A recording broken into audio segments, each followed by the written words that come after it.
Alright, so this is just me getting out the shower. Now, everybody bathes, kiddies. Everybody takes baths or showers. Nothing wrong with that.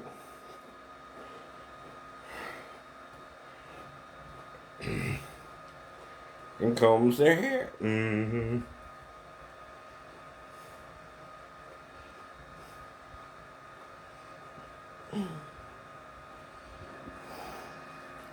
So, a brief introduction. My name is Shane Lee, and I'm trying to teach people how to do impersonations. Reason is, I learned I can sound like different people on TV.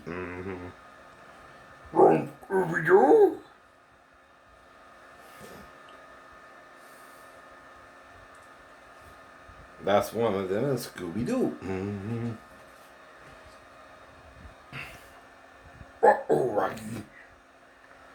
And I don't do it like I'm the only one who can do it because that's narcissism, right? Think you're the only one who can do something.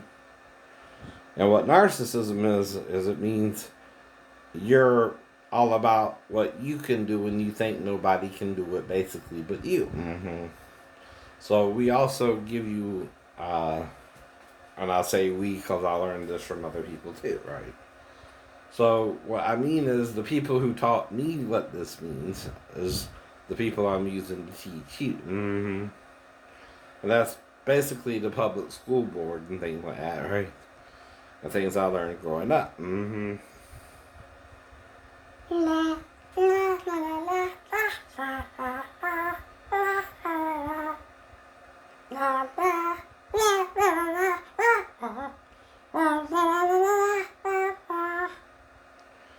So that's from a movie called Nausicaa, Warriors of the Wind.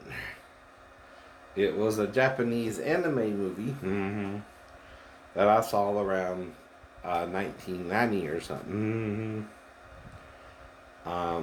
Anyway, not sure when it actually came out, but they had a female figure being a hero to her community, which is how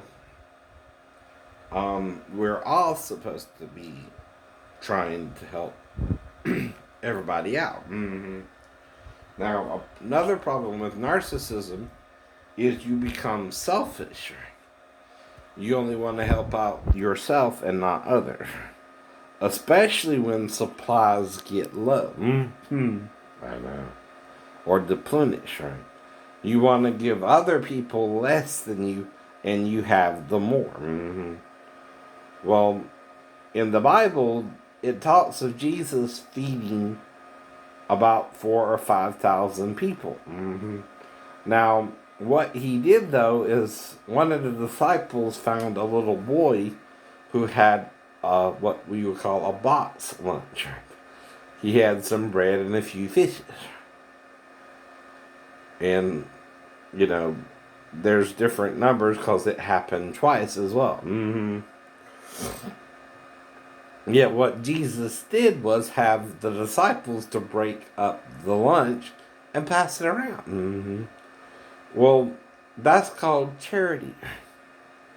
Now that also, if you follow that example, meant that other people in the crowd might have had a box lunch too. And started doing the same with their box lunch. Because, again, Jesus is leading them by example. And that's how the 5,000 got fed in reality. Now, sometimes people mystify it to think that, somehow, God provided that much food. Not saying it can't, in a way. Then what it would have to do is clone the food, kind of, right? But a simpler explanation is other people had lunches like the boy did and broke up their lunches as they saw Jesus do with the disciples. and handed it out to the other people, and that's how the 5,000 people were fed. In reality, I know if you have a box lunch and you did what Jesus did, of course the people around you could eat too. And that's how they were fed in reality. Now that's called also filling in the gap. It's also like walking on the water. Well, there's a way to do that if there's what's called a sandbar in the middle of the ocean and you're walking on the sandbar. Way I learned that is Tybee Island and a little river we would go to called the Ageechee River here in Savannah, Georgia. Well, the Ageechee River has a fork in it where there's kind of a big sandbar that goes into the river at what is called Steel Bridge. And again, we go to Steel Bridge, right, and swim there when I was little. We also went to a place called Knott's Landing, or something like that. Lott's Landing, something like that. And it was also a little place to go to, right, and kind of swim there. But that's kind of been changed; it's not there anymore, right? But the thing about that is it kind of had blackish water, right? With little black stuff in it. But it was sure good if you wanted to fill up a female at the, at the river with you, and y'all sort of lighten each other. And right. Now, I'm not saying I had sex until I was 21 with a girl from a friend of mine's, a cousin of mine's party. Again.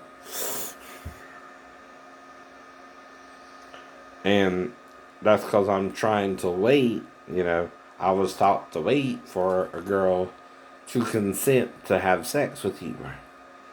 And that's what I was trying to wait for too, but also you gotta legally marry the girl first too, right? So I was trying to do that too. But I also knew people were having sex around me who weren't doing that. So, as long as the girl consented, I was trying to at least kiss them to a certain point. Touch their bodies in a certain way.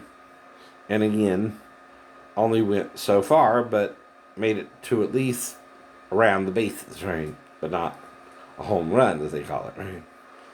And that's sort of a metaphor for when you get older, not now. But this was what I did during my teenage years, right? Trying to date females. Now, the thing is, if you want to date a male or a female, and this is advice, you can do either or, but you do not have to be gay or straight either to do so. Right? You can also change your mind, right? See, a lot of people want you to be one way or the other too. Well, that's wrong too, because that's trying to make you a label. You don't have to do anything you don't want to do, or you can try a little bit and then say, well, that's not for you too, right? Right. Either way, I don't judge you though, right? Some people want you to stay that way though, for the rest of your life, which is an option you have too, right? But if you choose it, right, of the choices you have, right, that's okay too. That's true unconditional love. Alright? And I'm kind of teaching you on things like that. How to date, how to be around people, and work with them even if you don't feel the same as them too, right? That's up to you. Have a nice day.